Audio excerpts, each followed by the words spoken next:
In a remote village in Ghana, Africa, I found a guy who teaches computers to children that have no computers. How? By drawing the screen on a blackboard, the buttons, the mouse, the Microsoft Word, and his students follow his lead step by step. If you think that's crazy, wait till you hear the end of this story.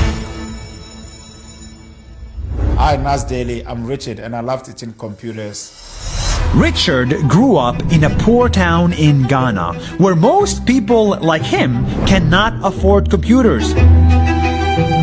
So for 20 years of his life, he grew up without technology. The minute he saw a computer, he knew this little box could change the world.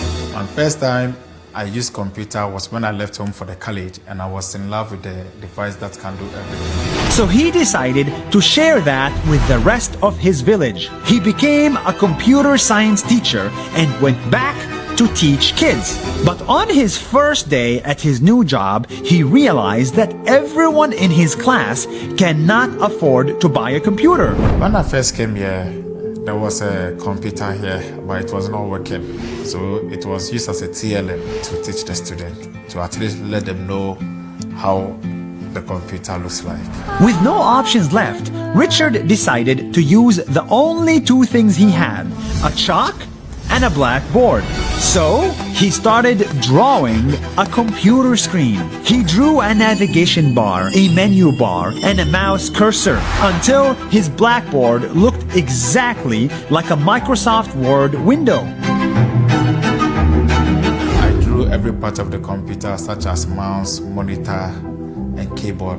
It wasn't perfect, but I was just giving my students a fighting chance against the kids in other parts of the world. And in return, his students would copy his work and draw their own computers. So that in the future, if they make enough money, they could buy a computer and know how to use it for their own careers. Think about this for a second. This school was so poor, students were drawing computers instead of using them. After many years of doing this, Richard was discovered in the local media, and Microsoft decided to donate to his cause and give him a computer. Yeah, Microsoft gave us 27 laptops, 27 tables and chairs, projector, a printer, and 137 school uniforms. A few months later, the school received more computers as donations and opened up a computer lab. Now my school has an IT lab and the town has an IT lab for everyone as well. So my students can actually use their computer, access to the internet, and have the opportunity they could have never dreamed of. As we chase the newest apps and the newest virtual headsets and the newest Bitcoin or Dogecoin, let's not forget that half the world still doesn't have access to a simple computer, and some of them are drawing a Microsoft Word hoping to be able to afford one in the future.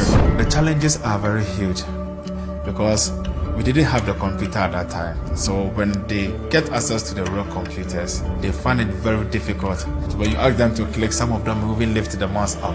In this part of the world, for every classroom that gets a computer, there are tens of others that don't. And we need to support people like Richard, because these are the teachers that truly change their classroom, their village, their country, and the rest of the world.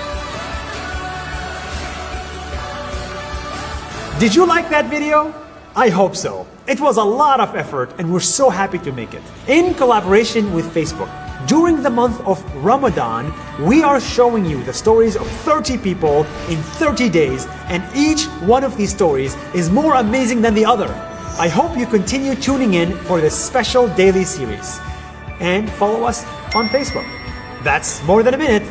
See you tomorrow.